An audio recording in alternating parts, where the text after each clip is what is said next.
Sementara itu, Saudara, menjelang hari ulang tahun ke-76 kemerdekaan Republik Indonesia, Dinas Sosial dan Taruna Siaga Bencana Kabupaten Minahasa Selatan membersihkan Taman Makam Pahlawan Amurang.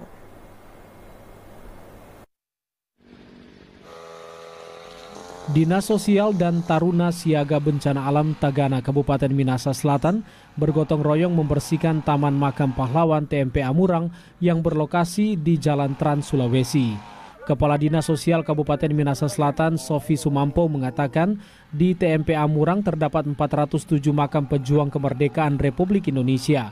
Menurut Sofi, selain dilakukan pembersihan makam, pada malam 16 Agustus di TMP Amurang ini akan dilakukan malam renungan. Dalam rangka hari ulang tahun Republik Indonesia ke-76, kami pemerintah Kabupaten Minahasa Selatan, jadi kami Dinas Sosial melakukan kerja bakti untuk persiapan renungan suci pada tanggal 16 malam. Tagana Kabupaten Minahasa Selatan berharap para generasi muda untuk ikut merawat bukti sejarah di TMP Amurang.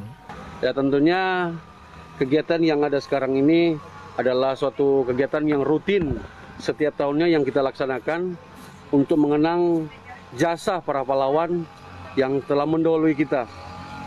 Kemudian ada juga kegiatan sebentar jam 12 untuk renungan.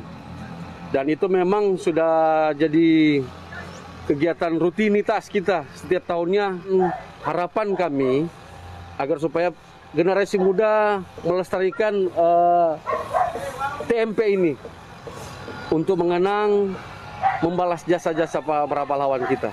Adapun 407 pahlawan yang pernah memperjuangkan kemerdekaan Republik Indonesia di tanah Minahasa Selatan dimakamkan di TMP Amurang ini. Sebelumnya dikuburkan di beberapa pemakaman umum di dalam dan luar wilayah Minahasa Selatan. Mardi Golindra, TVRI Sulut melaporkan. Saudara, Rumah Sakit Umum Daerah Kabupaten Minahasa Selatan kekurangan tenaga perawat. Hal tersebut seiring dengan 7 perawat yang dinyatakan positif COVID-19, mengakibatkan pelayanan di RSUD Amurang kurang maksimal.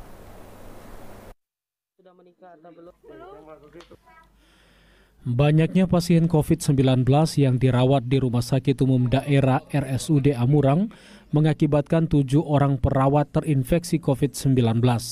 Menurut Dirut RSUD Amurang, Dr. Monita Nangoy, memang belakangan ini pasien COVID-19 yang dirawat di RSUD Amurang cukup banyak. Sebagai perbandingan saja, total akumulasi sepanjang 2020 lalu terdapat 13 orang yang dirawat. Memasuki tahun 2021, tepatnya data sepanjang bulan Juli, terdapat 22 orang yang dirawat terkonfirmasi positif COVID-19. Baik mereka yang dilakukan tes PCR maupun antigen. Meski begitu, kata Monita, memasuki bulan berikutnya, tepatnya pada 11 Agustus, kembali menangani 1 orang pasien ibu hamil positif COVID-19 dengan gejala sesak nafas.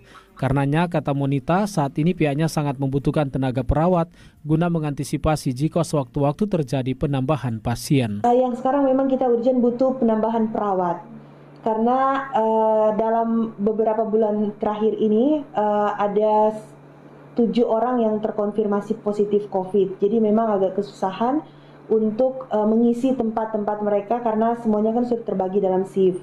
Jadi kalau ada 1 atau 2 orang yang terkonfirmasi memang harus diisi oleh orang lain. Nah, ini yang memang agak jadi kendala untuk kami karena keterbatasan jumlah perawat. Kalau APD masih tercukupi karena kita ada bantuan dari Dinas Kesehatan Kabupaten dan Dinas Kesehatan Provinsi. Adapun jumlah tenaga medis yang dimiliki RSUD Amurang saat ini yakni 40 orang perawat, 11 dokter umum dan 7 orang dokter spesialis. Mardi Golindra, TVRI Sulut melaporkan. Saudara, Kepala Dinas Pendidikan Pemuda dan Olahraga Kabupaten Minahasa Selatan mengizinkan sekolah tatap muka diberlakukan dengan kapasitas kelas 30%. Namun apabila di suatu daerah tersebut ada yang terpapar COVID-19, maka kegiatan belajar mengajar dihentikan sementara.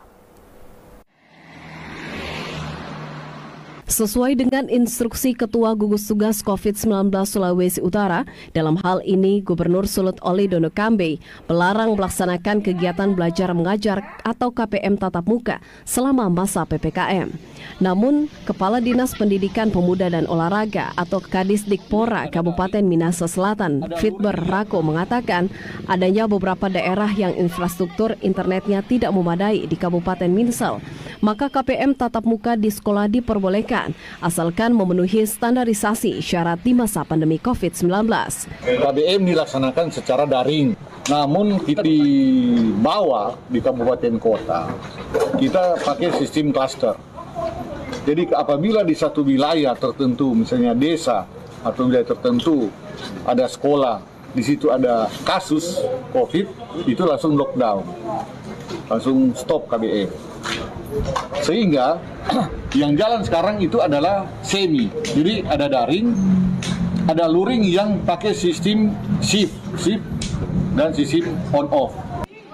Kaur Kesiswaan SMP Negeri 1 Tumpaan Junaidi Runtuwene mengatakan untuk di sekolahnya saat ini dari 500 siswa dan 100 diantaranya siswa baru, memang masih ada beberapa siswa yang diberikan modul pembelajaran di sekolah.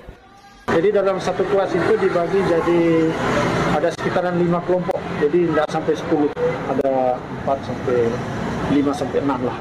Atau kebutuhan siswa yang lain mungkin yang susah untuk dihubungi secara daring, dipanggil ke sekolah untuk diberikan modul.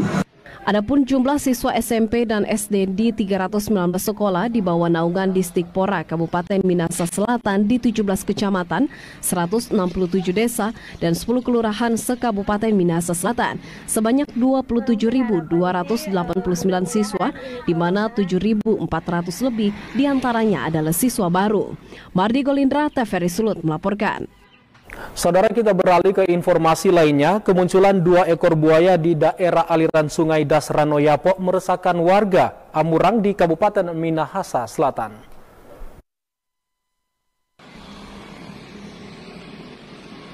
Kemunculan buaya di daerah aliran sungai atau Dasranoyapo meresahkan warga Amurang yang bermukim di emperan sungai. Pasalnya warga mengatakan muara sungai Dasranoyapo di Amurang ini padat penduduk. Veronica Suparto, salah satu warga Kelurahan Rumoong mengatakan sejak kemunculan 2 ekor buaya beberapa pekan lalu dan salah satunya sempat ia rekam beberapa hari yang lalu, membuat masyarakat enggan lagi beraktivitas di aliran sungai. Yo no tangka no se apa dan ini boleh tanpa mencari itu kan tanpa apa bami pasir kalau cuma anak-anak mandi kuala tuh orangnya bami pasir ke Sudang beberapa hari sudah beraktivitas lantaran suka aku mau turun di kuala. Warga berharap pemerintah harus turun tangan sebelum ada warga yang menjadi korban. Memang biasa aja muncul di sini atau bagaimana? Oh, jarang dia muncul, ada ndak muncul, ada ndak kayak gitu om. Dia di mana biasa? Dia di situ. Terus kok dia mesti tangkap, saya nak mau merasakan dah begitu. Adapun kemunculan buaya di muara Dasranoyapo yang melintasi 4 kelurahan padat penduduk di Kecamatan Amurang ini, diantaranya Kelurahan Rumoong, Lopana, Ranoyapo, dan Kelurahan Buyungon. Pemerintah diharapkan dapat cepat menangani hal tersebut agar aktivitas masyarakat kembali normal seperti biasanya. Mardi Golindra, TVRI Sulut melaporkan. Saudara, Pangkalan Utama Angkatan Laut 8